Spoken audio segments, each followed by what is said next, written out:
Hi, everybody. Good afternoon, and thank you for joining us here on Hello Zafigo. This is season 3, episode 5, and today we are talking about ready to wear new generation batik. The fashion scene in Malaysia has gradually grown more prominent over the years, thanks to great designers like Melinda Looi and Farah who have helped make a name for us. It is also undeniable that fashion trends are ever changing, and creators are constantly hard at work discovering, reviving, and modernizing traditional wardrobe pieces for a whole new generation. For a cultural mosaic like Malaysia, though, where each ethnicity has its own unique garment, how do we assimilate contemporary designs while staying true to our rich culture and heritage? Today, Malaysian designers Arifa Maryam, or otherwise known as Maryam, and Fern Chua, who are known for their use of batik, chat with me, Eliza Thomas, about how each of their brands incorporate a sense of Malaysia into their designs, all while adding modern twists and trends to not just suit different style aesthetics, but generations as well. Just to give you, an introduction to our speakers today, I'll start with Fern. Fern's journey as a designer started with a life-changing car accident that resulted in her left hand being paralyzed. While in the process of rehabilitating her hand movement, she decided to learn how to sew. And it was while playing around with fabrics and materials that she fell in love with batik. A few years later, Fern won the Fashion Pitch 2013 awarded by My Creative Ventures in Malaysia. Her label Fern was launched in 2015. So that was about, I would say, maybe 6 years ago. Now, the label is known for its distinguished one of a kind creations infused with a contemporary feel for its Malaysian heritage.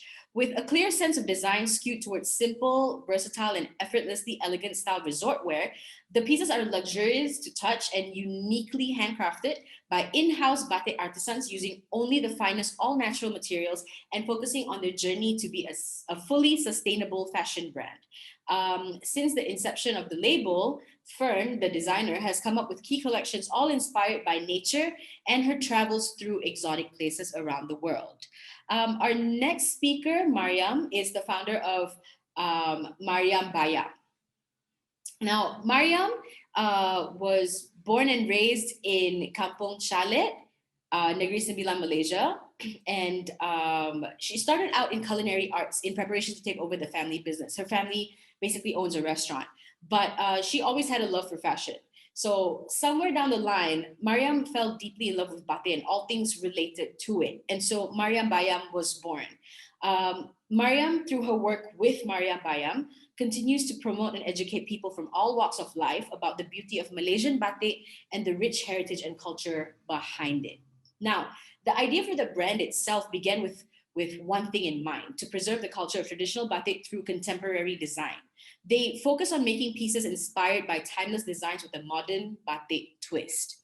They focus on preserving the ancient art of batik making, educating and honoring the hard work made meticulously by the skilled batik artisans. And from there, connect people from all over the world with the beautiful craft that is batik and its rich Malaysian history. Each piece that you see from Maria Bayam is meticulously designed and made to outlast fast fashion trends and change the way people in general spend. A big part of what they do is finding new purpose for scrap fabrics and reducing their overall impact on the environment as part of their commitment to be responsible and caring to our beautiful world. Now, just to start out, I'm just going to ask, describe batik in 3 words. What is batik to you? So let's start with Mariam. At first sight, it was just about seeing all the color combinations and looking at the designs itself. Uh, my mind went through so many things. Like, possibilities were endless. I thought of many. It simply, rather than using a plain piece of fabric into making my accessories, everything just looked better in batik. Hence, that's our tagline. And it's so small and so unique that uh, it, it's it can simply it can simply sorry it can simply represent your own. Mariam? Oh no, we lost her. Okay, Fern. While we know to get back, let's hear from you. Describe Batik in 3 words. What does Batik mean to you in 3 words? Sure. Hi, everyone. Thanks for having me again, Zafigo. I mean, this is amazing opportunity. To me, batik is about being unique. It's a form of traditional art. And I think it somehow, at this point of time, it's very interesting that I view it as a form of sustainable fashion. So yeah, that's 3 words for me, basically, when I think about batik. Okay. Now, what made you fall in love with Batik? Apart from the obvious, that it's pretty, it's appealing, aesthetically pleasing. What made you fall in So sure. My journey started 10 years ago, literally. Oh, actually more than that now. Yeah, oh my God, sorry. I just didn't realize how far I've come. love? But what's interesting was that after the car accident, obviously, like, trying to learn how to sew. And what happened was that I went to Central Market and stumbled across a beautiful piece of batik fabric. And I remember that moment, I was like, oh, wow, this is amazing. I would love to make a dress out of it. And that's how that moment spurred for me. Like, I was like, oh my God, it's just crazy because I never knew what batik could mean. I never understood what batik is to Yeah. begin with. And that was my journey starting point to kind of begin into kind of dive myself into batik basically. So, and obviously, after making that sundress, I was like, oh my God, like I think it also kind of ties in with the idea that when I was much younger, I always remember that I love to paint. I always love to draw, I love to paint, and somehow, coming from a different background, like my parents weren't very encouraging for me to go into the art scene. And somehow because of this, and it was a blessing in disguise, I actually found my calling in that sense that I started to feel like, oh, I can relate to batik because it's an art form. So I started this journey, and before I know it, I fell in love with it. I started to kind of go into this business. So yeah, I mean, the whole story is very long, but I just don't want to. Yeah, I will continue later on, but yeah. I mean, was sewing something that you always knew how to do? Because I mean, for you to like, see that piece of fabric and decide that you want to make a dress with it, was it something that you were always able to do, or something that you had always done? No, so I have no professional training background. I came from a mass communication background. In fact, so I'm a self-learned fashion designer. So that took me a long time, like, sewing, with the fact that I'm 6 months into rehabilitation for my left hand. I barely could really hold the needle to begin with. And then to the point that, and I had a very patient teacher. She was very patient with me. She's like, just take your time, don't rush it. And I fell in love with the craft because obviously, I'm able to like wear what I make, and also at the same time and see the beauty comes alive. And that's just like, oh wow, that kind of moment for me. So that's the beginning of it. Yeah. Okay. Is Maryam back with us? Maryam? No. No, she's still on mute. She's no. Okay. What made you fall in love with batik? For example, like explain to us in that piece of fabric that you saw, that basically kind of sparked this whole journey for you. What is it that So I think, yeah, I do get what you're coming from, where you're coming from. I think it's also the fact that it's so unique. Like, every piece is hand painted, right? Like, as we all know that. And, when I see the imperfections, I think that's the beauty of it. Like, the fact that this has been crafted by a person, and there's a story that how they actually craft that pattern. And I think it goes deeper into where it comes from. And obviously that was where I was interested to actually know more. And for me, I see batik as I evolved over time. I see that it's more than just a pattern. I see it as a form of art, a form of expression for me, like, you know, how to interpret it into my own inspiration. So yeah, at first I fell in love with the traditional art form, and it evolves. And obviously for me, I do want to kind of show people a different side. So that's what I do. That's what I'm all about, basically. Yeah.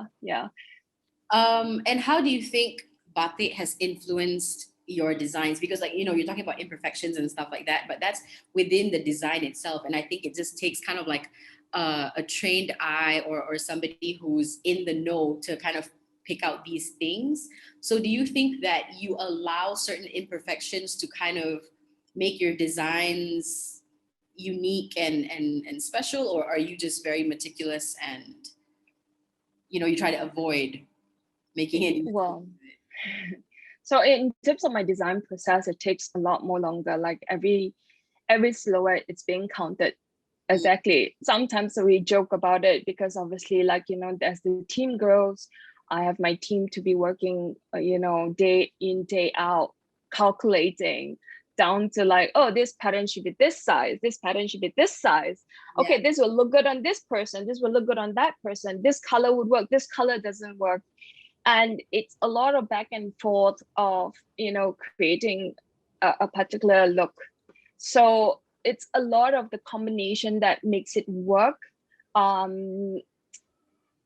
And obviously, like, you know, it's something to really consider when we are working on such beautiful craft. And obviously you have to let it happen. So, like, you know, in sampling process, sometimes, oh, you know, that's when you trial and error, and then you realize like, okay, this worked, this doesn't work.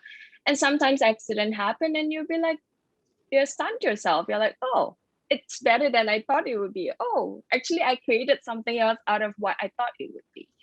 So there's a lot of all these moments that, you know, we got to keep trying and trying to break that boundary. So that's what I've been trying to do, basically. Maryam, are you okay there? I hope you're back here with us. Your mic is mute. You're muted. Hi, thank you. Thank you so much for having us. Thank you for being so patient with me. No problem. So we were just Hi. asking Fern, like, Yeah. what made her fall in love with batik? So what made you fall in love with batik? You know, batik wasn't a big part of my life initially. We lived around it. We saw it, we knew about it, but we didn't really understand it. And discovering like batik Terengganu, especially, it was love at first sight for me. I fell in love with the color combinations and the floral prints. So in my mind, I asked myself, like, why isn't this out yet? Why isn't anyone making anything with this? You know, so I kind of like took up the opportunity to learn more about batik and brush up my sewing skills and experiment what I wanted to do with it. Because like Fern said, it was so easy. Like, it came, like the inspiration would come to you naturally. You didn't really even have to try that hard. Yeah.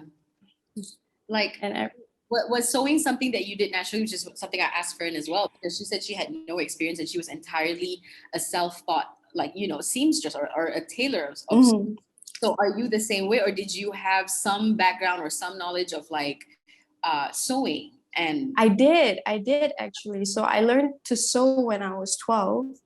And that was when I actually began my interest in fashion design. But my parents wanted different things from me. They wanted me to take over our family restaurant.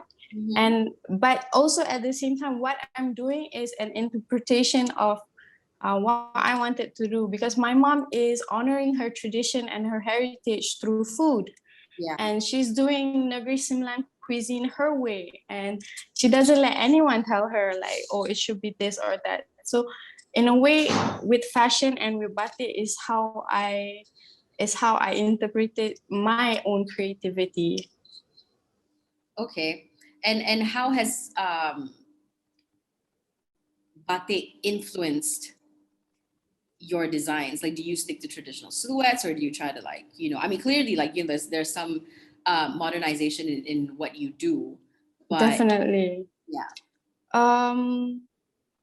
For me, when it came to design, I wanted something that was everlasting. Like, I didn't want it to be something trendy in the moment, so I started out with the headbands because for me it was all about the benefits of a headbands. I love wearing headbands. It's something so simple, and it can tie together your look so easily. And just from then on, it kind of related back to my zero waste movement, because I wanted to use as much fabric as possible and not let anything go to waste. Right. And in a way, like, it allowed me to explore more of my creativity that I didn't even know I had. So, like, the zero waste thing clearly lends to, sustainability in more ways than one. It's not only just creating waste, but it's just how Batik as a whole, contributes to sustainability across the board. We like, how do you think Batik can be created sustainably? Like, how does it lend to the zero waste movements and other related movements to sustainability? For me, I see it like, don't make waste by making something too much and an excess of it, and finding out that it's not gonna work. So with the trend of with COVID at the moment, especially, Fern is also doing this. We are taking pre-orders, so we know how many to make, and like this really sets us to really figure out and down to detail and make sure that we are not wasting anything. And this goes So from batik production to designing as well. yeah. Mm. So on my side, like, I think well, what the great thing that came out of COVID is definitely the thought of how fashion scene should really change. And I literally didn't know when I started out that batik is something that is a form of sustainability when it comes to fashion. Um, until, when I started the business, and, the fact that, we've been in this for a couple of years. And what's the beauty about it? Obviously, like, every government that we make, it's limited in quantity.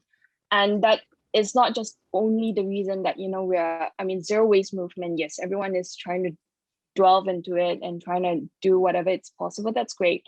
And obviously that also comes down to the fact that, as a designer, you really question about, like, how much do you produce and making sure that how much of inventories you're creating. But I think that's just one single side. I think there's amazing part about, like, batik as well, as I can see. I'm sure a lot of people of you all know as well, which I have hats off to salute Nisa Kapas for one. She's doing an amazing job, creating her own natural dyes and stuff like that. As much as I would like to, the fact that it's just a moment where we can slowly move towards, as it's not just the end product, but I think it's also the beginning part of it, like, trying to reduce chemical waste, water wastage. There's also the fact that how do you make sure that you're paying equally? I think sustainability is just one part of it, that when it comes to talking about the product, but you have to look at the full entire eco chain, which I'm amazed by. And I'm actually still trying to working through the whole entire journey towards it. How do you provide better for your community? How do you work closely with the artisans and provide them with a better, income? And also at the same time, what else can you do for your community? I think there's just so many different parts of it, and also comes down to our packaging. And the more we realize, the more we work on it, the more we realize, oh God, there's just so much. But I think it's great that we know already, because batik is, we can only produce in such limited quantity because it's hand painted. Yeah. So it's already part of sustainability. There's just so many more ways that people can kind of like enforce it towards. So yeah, for me, I do see even now, like it's just a journey, and it's about how you commit yourself into it and how much you want to make this work for yourself. So yeah. Okay. Wow. That's like a really in-depth. It took me 3 months only, like, to really figure this whole entire thing out during this lockdown, but it's great. I appreciate things a little bit better, and I see things with fresh eyes, and hopefully that would mean more for our own business and for Malaysia fashion scene as well. Okay. Well, you both spoke about, like, sourcing locally, like from local artisans and stuff like that. I mean, clearly, for obvious reasons, that's very important for us to kind of support, the local, like, artisans and their work in their industry. But do you have any insight, because you were talking about how your kind of production processes have changed because of the pandemic, but what have you learned, or what do you know about how the pandemic has affected your batik makers and your artisans? So you're talking about the fact that when it comes to working with my own artisans, for one, and I mean, I actually work with other suppliers and at the same time my own artisans as well. When it comes to this question, I think it's pretty relevant about the fact that how we're looking as a whole picture. Like, when, I mean, you encourage them in a way where I feel like, how they're expressing themselves, because after all, it's part of their own creations and you have to respect it. And I think that's the beauty about what Maryam is doing, because for me, I'm all about designing my own patterns. Okay. So the fact that, there are the artisans that they have created all these patterns, it means a lot to them. And obviously, like, that's somehow I feel I appreciate that what Maryam is doing, which I am not doing at this, I'm not doing. And I do see the fact that it's important, like, to how do you encourage them. So, like, for example, like, working with other artisans, you understand where they're coming from in terms of their art form. And also at the same time, working with my own in-house artisans, you tend to also actually try to see their advantage, or like where they're good at and things like that. So yeah. Is there anything else you would like me to add on this part? Let's let Maryam answer that as well. Like, because I certainly cannot speak on behalf of the batik artisans because we're not there all the time. We don't get to see. Yeah. But on my behalf, what we can say on our side is we really enjoy doing live events and actually like representing like batik live for people. So during the pandemic, we didn't get to do a lot of pop-ups and events and meet our customers in real life and give them a live demo of what Batik Terengganu actually is. Yeah. So that going fully online, you have to learn all these new tips and tricks. And I know I look young, but like I'm not good with Instagram, and that is just not my forte. I like being behind the camera and just doing my work and crafting my craft, and that's basically part of our struggle during this pandemic. But it's been a whole lot of fun learning, and like Fern said, she got a whole different perspective regarding the business, and like we understand more of what the potential can be. And as during when the pandemic hit, it caused us to pause and really think about our intentions and what the potential can be, what the potential of batik in Malaysia can be. Right. I think also, yeah, sorry, I would like to add on in terms of like, I think when it comes to the pandemic part, a lot of artisans are struggling to try to survive. And, I'm just glad that, sometimes I could really provide that opportunity as well to let them, make sure that, we can provide them work to do and things like that. But also you know, during this period of time for my in-house artisans, basically it's important for me to also try to make them feel that, you know, hey, whatever comes, I have to still provide them with an income and making sure they're able to survive through this period of time. So yeah, it's important. I do feel that. Yeah. Okay. Now speaking of traditional design, because like Maryam, you work with like traditional artisans from Terengganu and stuff who've basically done, you know, their design the same way, and I think maybe probably the same patterns and stuff like they've done for generations. Yeah. Do you think it's important for them to preserve that traditional designs, or do you think they would fare better if they kind of adapted to the modern type of,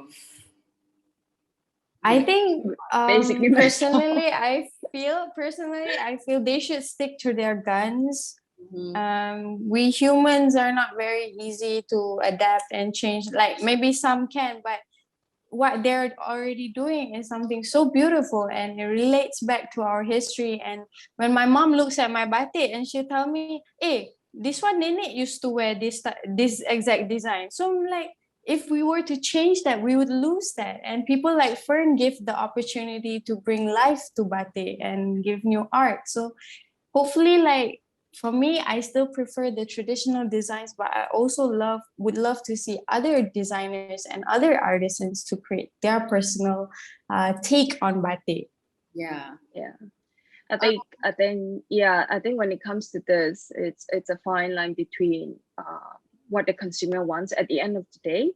You know, there are some people who want traditional batik, that's great. So, and there are people who, you know, they would want to look at it in a different perspective, and that I'm on the other end, basically.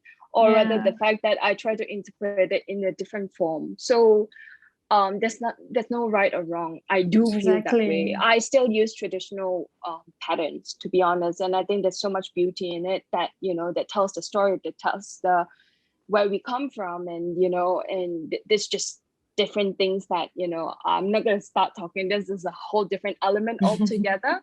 Yeah. But, you know, the reason why, but, you know, as we look further, I'm trying to adapt in that sense to encourage the younger generations to wear. Some people, it's great that, you know, Mariam, it's much more of a, I wouldn't say extrovert, but obviously, like, you know, the fact that you're very, you express yourself through colors. I myself, I struggle with it a little bit, even though I'm a designer. I love colors, but, you know, I personally would try to go more of a natural, more of a neutral base sort of Mhm. tones. So you have to, for me, I stand on the point where I have to like provide the consumers with those options too, because sometimes batik can be a little bit too loud, as we all Yeah. know it. But not everyone can be as loud as they want to. But there's a form of different way of actually telling that. Like, for example, I would try to minimalize patterns or like the colors, tones, and things like that. So it's much more easier for people to you know, accept. Mhm. You know, where I come from, I think the thing is that, you know, it's beautiful as it is. Like, I think color speaks for a lot of people, but again, it's its own preference, as we all know that. And I have no color or no issues with that, but obviously it's just a different form of interpretations. Yeah. And I think, yeah, and even with the patterns as well, like, you know, as long as I, I think we mentioned about this as well. I think the good thing about Malaysian batik is that, you know, we have a free form of expression about what we think batik is all about. Mhm. And that's an evolution comes from where it started to where we are today. And that is the reason why I'm able to do what I do today, is because I don't just see it as a batik wear as a traditional cloth, but something has evolved over time that has turned into an art form. You know, when I'm wearing a piece, it's a unique form of art. And that's my interpretation of people accepting my form of art. So it's the same with other artisans as well, that, you know, they create every block that you're wearing, you know, that's their own interpretation as well. And I have so much respect for other batik artisans out there. And I think it should be preserved whichever way. But I think as we go along, you know, the market is wide and we're able to provide different ways of, you know, interpretation. And that's the beauty of it. Yeah. Exactly. Now, do you think batik and like Malaysian batik specifically, because I think a lot of people, like, you know, they kind of recognize batik as being Malaysian, Indonesian. It's a very Nusantara thing. But in our trial call that we had a couple of days ago, Fern, you pointed out that other countries, like, you know, countries in South Asia or even like in Africa, they have their own version of batik. Can you kind of just like retell what we spoke about on the trial call? Because I thought it was really interesting that you were talking about the origins of batik, you know, because in today's world, like in 2021, people just recognize it as Nusantara. But, you know, what you said the other day, I thought was really interesting. And I think our audience would love to hear that as well. Sure. I mean, correct me if I'm wrong, but, you know, I've been listening in and absorbing this for the past many years now. And obviously, like, where I'm seeing, you know, historically, yes, I have to admit that, you know, Indonesia has done an amazing work. I have so much respect for their traditional form of batik. But the truth is the fact that, you know, as we all know, traveling is an amazing thing.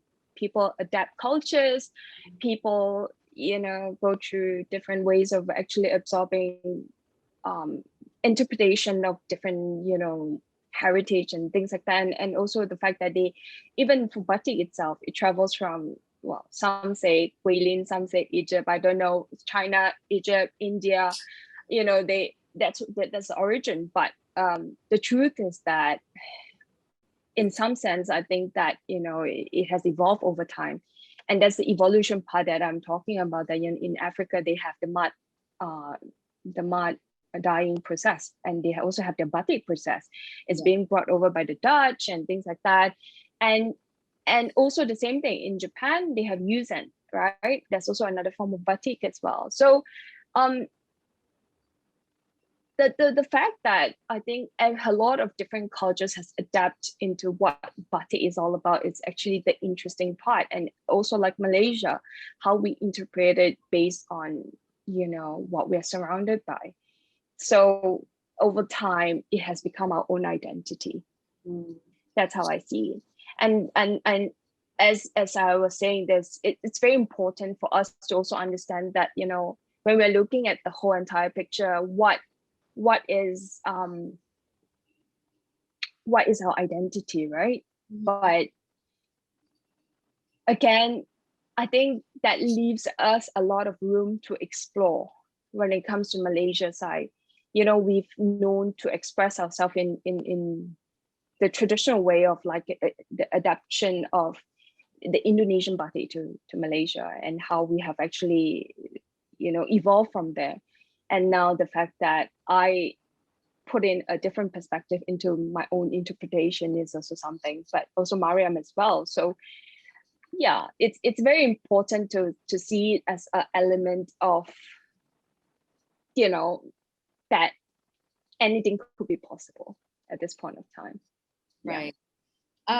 Maryam, like, Yes. you work specifically with like Terengganu batik, right? But what do you know, or what can you tell us about batik from other parts of Malaysia? Like, for example, I think, like, you know, whether it's Sabah and Sarawak, you know, whether it's Kedah, Johor, Malacca, like what do you know about other designs, and what makes Terengganu batik stand out to you?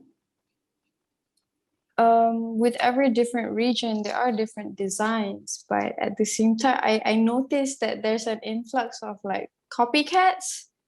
It's hard to distinguish which is which, but you can distinguish between batik Terengganu and batik Kedah. I mean, batik Kelantan.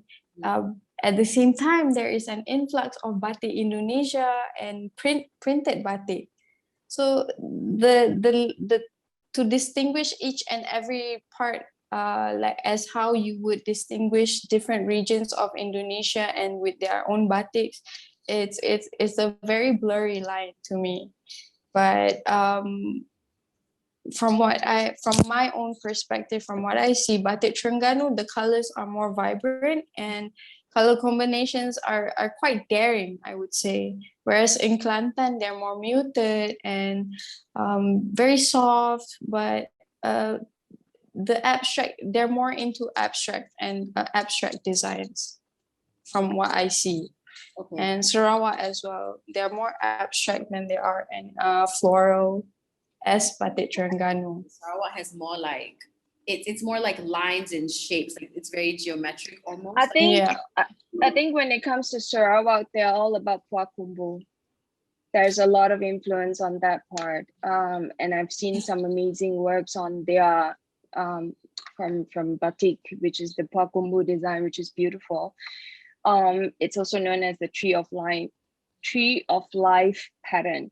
But also at the same time, I think as my interpretation of like, I think when it comes to Kelantan and Terengganu, I think Terengganu is known for the batik terak, which is the block batik.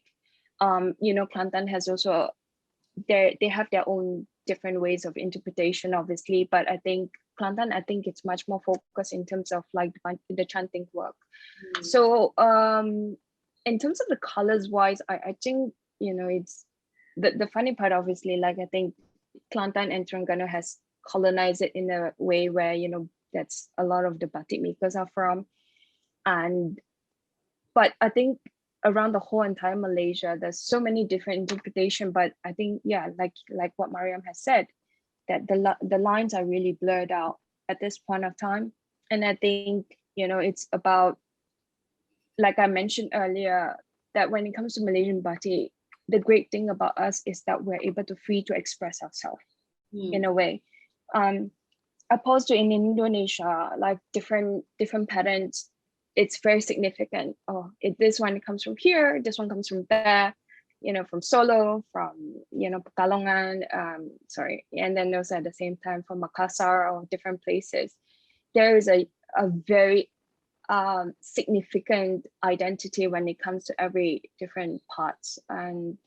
But here we are much more about adaptability and the fact that how it's actually being mixed together. So yeah, but Terengganu definitely, it's a lot about the bright colors as well. Yeah.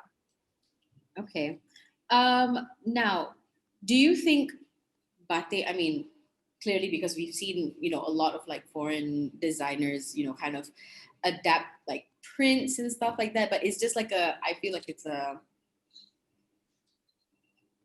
an allusion to batik, but it's like, do you think batik or like Malaysian batik specifically has what it takes to carve a permanent space in world fashion? I do think so. And we have a very, very unique point. And definitely, I mean, for me, as a resort wear brand, we are trying to carve our marks into the international platforms. And we've been very well received by different people from all around the world. And also at the same time, it's the fact that, again, I'm being brought up in that sense that, the fact that we're able to be more freeform, and the fact that, we have been preserving this culture for a long time. There's just so many different touch points that I feel that we can definitely make it through with our batik. But, it's also a fact of like, again, it's our own preference thing about every form of art. So if you ask me in general, when it comes to Malaysian batik, I think we do have a chance, but it's all about the promotion that is being cultivated by the government as well. How they would like to actually promote us is a whole different story. I'm one individual that only can voice myself as much as possible through my own platform, but this is a hand-in-hand process where it needs a larger cooperation from different people to really bring our identity on board. So I think we're slowly breaking into it, especially, the fact that I'm seeing the movement that people are starting to be more adapting about what they wear, especially when it comes to batik. People are starting to understand. Previously, even I didn't understand what batik is all about, you know, to the point that now I can identify, like, you know, batik, both sides has to be the same, you know, you know, and printed batik is only one-sided. Sorry. And for me, I'm a purist in some sense that I don't believe that's batik, that's printed work, that's printed pattern, printed batik pattern. So So you don't believe that printed batik pattern is actual batik? It's just no, Maryam, that's just do you feel the same as well? pattern. Yeah, I don't feel that it's the same because you're taking like someone's hard work and printing it on, and it loses the identity of what batik actually is. So the market right now is so consumed with that we small businesses are struggling to survive and get the awareness and attention. So from my side, I totally agree with what Fern has mentioned. Like we need big government bodies to notice us and help us promote, because we certainly can't be doing this ourselves. And another thing is that I strongly feel that batik should be implemented since school. People should learn about batik in school so we can breed a new generation of batik artisans, and they can take batik into different directions. And we've seen it today, so we won't be able to understand what the potential of batik can be until we really implement it from young. Yeah. Yeah. I think The appreciation for the younger generations is still not there. Like, you know, I knew, oh yeah, you know, when you go to school in the past, I mean, batik is like, oh yeah, you know, let's draw some flowers on it and stuff like that. And that's it. You know, there's no such like identity, like appreciation, or like, you know, the fact that I think you should be cultivated in that since young. Doesn't matter the fact whether you're Malay, Chinese, Muslim, it's part of Malaysian identity. And you know, it's very important for us to see that as a whole picture, that you know, it has to be cultivated from young. Yeah, for sure, for sure. Yeah, because I was just gonna say, like, you know, remember how like in school, especially like primary school, when you have like your class seni, your art classes, and they say, oh, like this week we're gonna be doing batik, so you guys bring like, you know, banana tree stems, and then papaya leaf stems, and then potatoes and stuff, and then you use the actual candle to wax on your art paper, and then you're painting and coloring, and I think basically that's everybody's like 101 like introduction to batik, you know, like, oh yeah, that's just what it is, and that's, it's just waxing and the chanting, and that's what it is, and it's a very basic introduction. um like like do you think that it should be kind of incorporated into, like, you know how we have like kemahiran hidup classes, like you have your ekonomi rumah tangga and your stuff like that, and you learn how to like sew, and you learn how to do like woodwork and like those little like electronic, like, you know, circuit boards and stuff like that. Do you think like it would be useful if we had, you know, like batik, not to say classes per se, but kind of like, I mean, yeah, I guess sort of classes, you know, so that people can kind of learn proper technique. Exactly. Like, even if they don't learn the technique, they should at least like understand how much effort it takes to put into one piece of batik, the work that goes into it. Yeah. I mean, this is a very subjective thing, right? It's not everyone's going to be enjoying batik as a whole. But I mean, yeah, sure, you know, it could be implemented into the part of their art class or KH. But, you know, the batik is just one part of it. I haven't even started talking about songket, you know, tenun.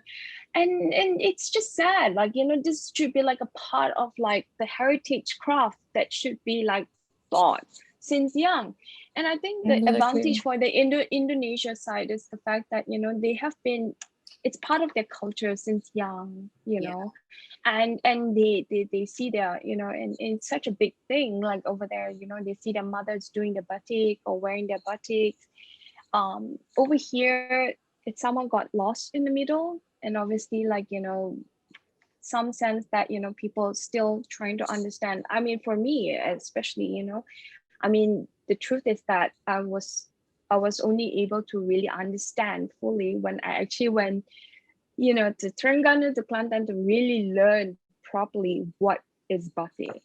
That was my experience. That was 12 years ago. I didn't know, I wasn't, exposed in that sense in school or anywhere about batik. So yeah. Right. I mean, yeah, like we all know the very, very, very, very basic it's about batik, and that's it. one and Yeah. that's it. But what would you say to the people who, look at the things that you guys produce, like Maryam, your accessories and stuff, and Fern, like your designs? Because there are people who are coming in and looking at them and saying, "Oh, this is so simple. Like I can make it. It's so expensive. Why is it so expensive? Why am I paying, X amount for something so small or something so?" What would you like for them to know? From my side, it, my work starts from an idea or an inspiration where I adapt, or I see it when I'm traveling. The whole entire process, it's double amount of work. I'm not trying to compare with any other designers but myself, from the raw images to a mood board, from mood board to defining the color tones. We have to do on the sampling process to down to the pattern process, working closely with my artisans and my block makers about every single detail matters, because every pattern measurements matters to me. I'm not trying to be very OCD or whatever, but the truth is the fact that all this matters. And that shows in what I produce. When I source from materials, for example, as well, I choose the best materials, whatever I can, because I want to make sure that people are comfortable in it. So it's a lot of different process. Oh, this pattern works for this silk. This pattern works for this cotton. This pattern doesn't work on this color. The amount of sampling process goes back and forth. And, my whole team, at the moment we have more than 10 people in the team, and we go back and forth about, oh, this pattern, this leaf should be this way, not this way. And we have to keep going and keep trying. Oh, this color doesn't work. This color would sell better. That would work better. That's my daily battle. Let alone on just, just a plain fabric. And the fact that my team, my artisans are working hard to make sure we're producing every piece as beautiful as it's possible for every client of ours. There's just so many involvement. And then my seamstress, that's just my batik side. I'm not even starting to talk about my seamstresses. There's just so many of all these elements that I try to actually put it all together, selling them to actually do pretty lookbooks, and to create a better content for everyone to understand. So it's like, yeah, I can't start to actually talk about how much of effort, how much of work, how many people are involved. Honestly, I have my team to thank for. I couldn't be doing this alone. People who's in my shop to be actually telling the story about why we create what we do. And all this comes with a price, and also the fact that I'm trying to make sure I'm paying all my staff as well as I can, even during this period of time, not making sure that, if as much as I can, try not to do much of pay cuts if it's possible, making sure that actually be able to comfortably living and providing a decent living. It's important, paying them as equal or as fair as I can. Yeah. All this matters. So, and also natural materials comes with an expensive price. We're not given any relief when it comes to tax, like, oh, I buy fabric just to make batik. No, nothing like that. We have to pay for, and I even go to an extent working with small producers in Japan to produce organic cotton for me to actually make my batik. Okay. So there's a lot of all these things that I do meticulously consider when I put out a product. Okay. How about you, Maryam? For us, what we wanted to do was to make batik super accessible for everyone. We want it to be bright. We want it to be funky. That speaks to the personality of the brand, and I guess in a way an extension of my own personality and how I express my personal sense of style. Yeah. And we understand that batik is a labor of love.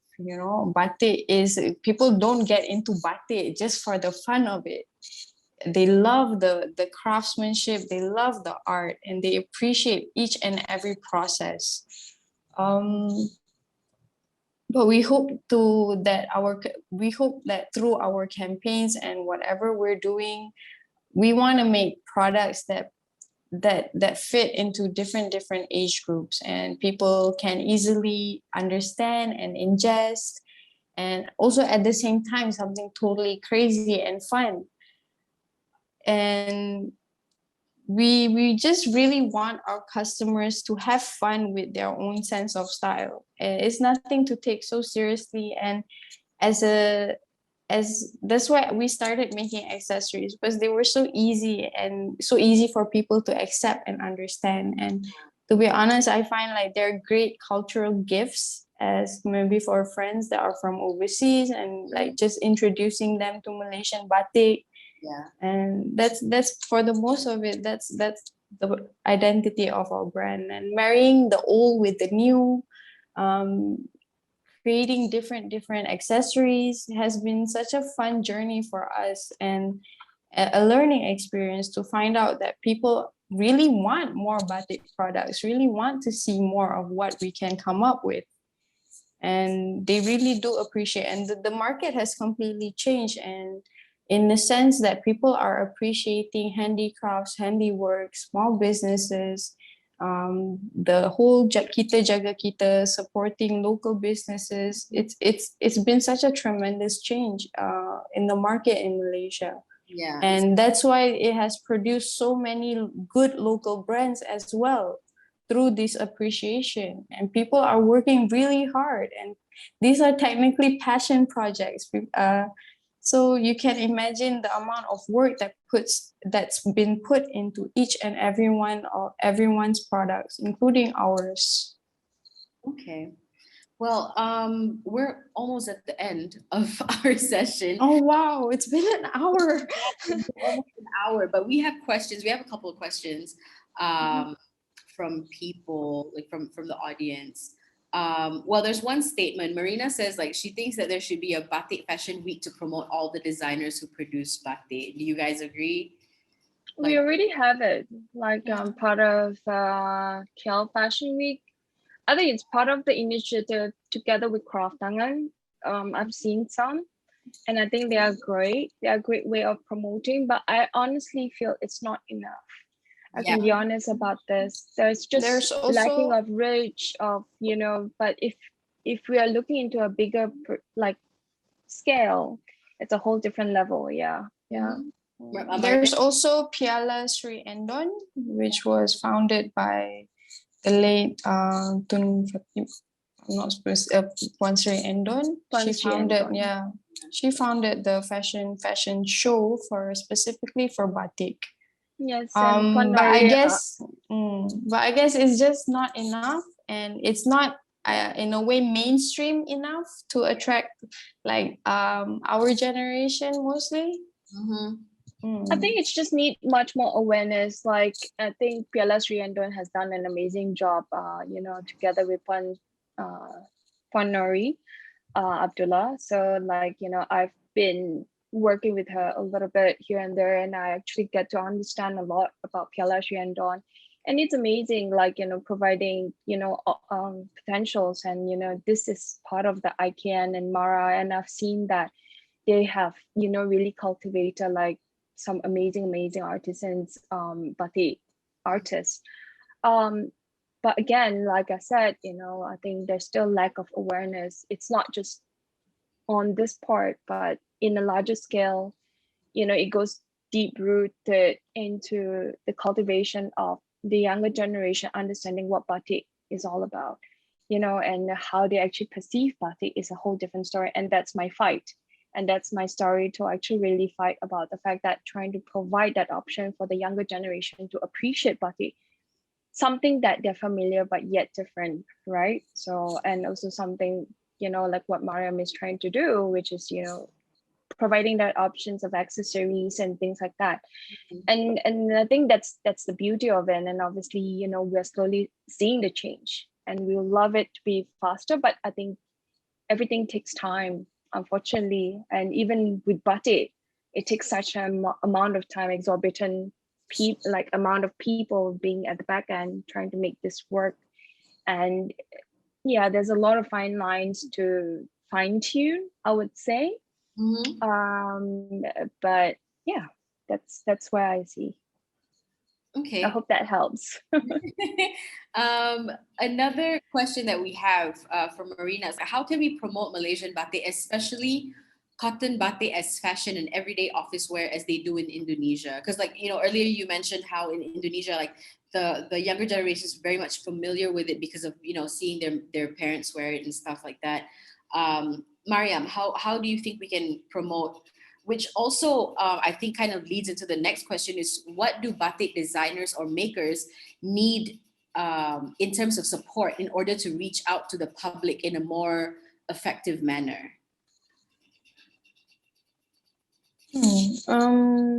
For us, is the consistency. The consistency to create and design products that are everlasting and can be incorporated to your daily lives. In terms of like the help that we need, maybe awareness regarding like small brands like us and what we are trying to do, what we're trying to achieve with batik. And like I mentioned before, is getting into batik is not an easy feat. We just need to raise more awareness, create the how do I say, like, get the support from the government as well in whatever form they can and have. Otherwise, that's all I can think of for now. Okay, Fern. I hope I am doing it already. In fact, we have a lot of customers who comes to us to look for cotton batik. So if you're looking for one, you can come to me. We've done a range of classics of like shirt dresses, like the one I'm wearing now. They are my uniforms basically. And also at the same time, yeah, I've done in so many different colors and patterns. But also at the same time, I think that's the beauty of what I've been trying to do. And I realize as well, like, the the people who want something more that they can wear daily, it's important, not just limiting to the traditional wear. So it's important to have that sort of range to actually provide for not just, well, people from different races basically. And also at the same time, when I create a collection, so I think about like different people. Oh, this is suitable for a certain group of people, different race, different ages and things like that. So all of this actually matters. So in terms of like, if you want to really go into that deeper level of like trying to really cultivate that culture, I think, it still comes down to the government side, how much they want to implement that into a practice of even, starting with the government offices, encouraging them to wear more batik. It's always been a buzzword, but the truth is that, the change is very, very slow. Government is doing whatever they can, but obviously it's not good enough. In fact, it's a very tricky situation. Obviously, at this point of time, there's also a handful of artisans, and the fact that with this pandemic, the truth is that I don't know how many artisans are left. I'm very, very worried about this whole entire thing. I'm struggling too hard to even find artisans of my own, and let alone the fact that and they have been doing whatever they can.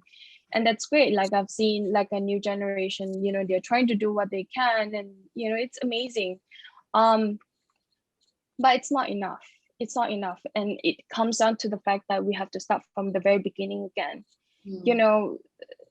when it's being rooted something deeply from the very young age, the fact that the school teaches them, about batik and stuff like that, it makes them think, oh, this is a very interesting form of art. I would love to learn more. So, things like that, that cultivates them to actually want to learn more. And that builds up a habit of actually appreciating batik to comes down to whatever it is. But, government can only do as much as possible. But if people don't start to understand that, I think one part of it that I think even comes down to the fact that, as of now, what I can think about is that people should start to understand what's the difference between a printed batik and a real actual hand painted batik. The difference is great, and they need to understand and educate themselves first on that manner to really appreciate what we're trying to do here. Yeah. Okay. We have one final question from Aziza that says, what is your hope for batik in the future? Maryam? We hope to see batik appreciated more than what's in the market, more than what's trendy, more than what's in the now. Like, we want it to be known and understood, appreciated by everyone, because as simple as possible, and do our part for it. Especially like people like Fern and I are advocates for batik, and we do it so because we understand and appreciate it. So what we're trying to do is basically share in that love, and share in that the such a unique craft that everyone should get into. Everyone should be able to everyone should understand. And just we would really like to see a new generation of batik artisans, and seeing this being implemented and maybe not just implemented, maybe they themselves would have to find out more for themselves and see if this is something they'd like to go into. And basically we'd love to see a new generation of batik lovers and batik artisans.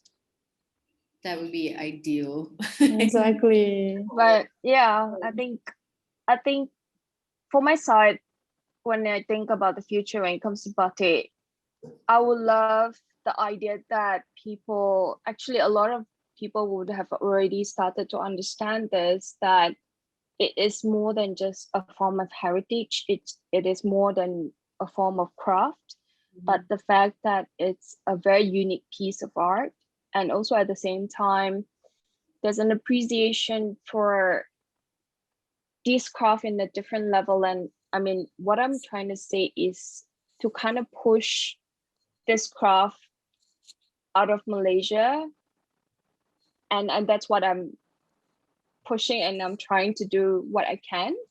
And hopefully, even I think there's a lot of foreigners actually appreciate what we are doing already. But I think, yeah, we need to cultivate that more batik lovers to really understand our work, and also at the same time to make them see what we see at the end of the day. And hopefully with this, when people think about Malaysia, we have a strong point to say that, hey, batik is also part of our craft, heritage, and culture as well. So hopefully we get there someday. Fingers crossed. Preach.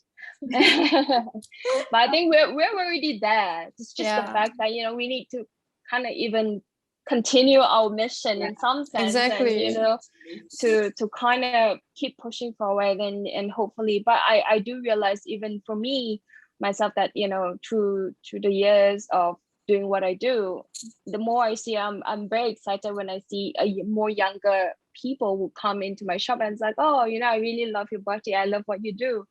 And that makes me feel so good, like the fact that that they are starting to realize what I'm trying to actually do and achieve. It's far more important than what my designs are. Yeah. That's cool. That was the last of our questions. But before we close out, we ask all our Hello Zafigo guests this, like if you could give our participants one piece of advice that you've learned through your experiences in life, and even just, in your cases, like, working with Batik, what would it be? Like just really just short, like a very quick piece of advice that like you think. Maryam, you want to go first or should I go first? For me, it's very simple. I'd say follow your intention. Make sure you have clear intentions in whatever you do. When you have clear intentions, everything just falls into place. Like you do everything with 100%, your attention, your focus, and everything like that. So make your intentions really clear and keep it as simple as possible. Don't overcomplicate anything for yourself, because we've all been there and done that. And to be honest, life is actually pretty simple, and we tend to just complicate it for ourselves. Yeah. And hashtag, trust the process. Exactly. Trust the process. Exactly. Yeah, when I started out, I think it's also, it's very interesting, like how there was a quote somewhere that says something like, oh God, okay, I'm not gonna put it up because you're on, but it's something like, if you don't do it, it's not there. So it's like it's a form of saying the fact that you just have to do, you just have to show yourself. You just gotta do it, right? Yeah. And a lot of us are very fixated about, oh, maybe this is not right. This is not, there's a part of us that's always having doubt on ourselves. So it's true that what Maryam says, but for me, as I learned along the way of business and what I do, adaptability, and especially after this pandemic, you learn how to cope, you learn how to adjust yourself. I think that is very important. Being agile as possible is also important. You don't know what comes in your way, but you just have to deal with whatever that comes your way, I guess. So Fern, in a way as well, like you don't have to know everything. Like going into Batik, I didn't know anything about Batik. But I don't know. it's like About that Batik quote, too. tak kenal maka tak cinta. Like if you don't know it, you wouldn't understand or love it. So you don't have to know everything right away, and like, oh, you have to wait until everything is perfect in order to put something out there. But honestly, no, everyone is struggling the same way. Not everyone knows what they're really actually doing in life. So just do what you can and do your best at it, and try and have really clear intentions in whatever you do. Yeah, I'll end my note on that. That's very good lessons, actually. Like specifically, trust the process. I think that's a real standout thing for a lot of people. And that brings us to the end of this Hello Zafigo session episode, season 3, episode 5. Before everybody goes off, I would like to ask for all our audience members to turn on your cameras so we can do what we do at the end of every Hello Zafigo session, which is take a picture so that we can post it on our socials. Leslie, Mabel, Ching, Alia. I think Maggie needs to start my video. Oh, Maggie, did you?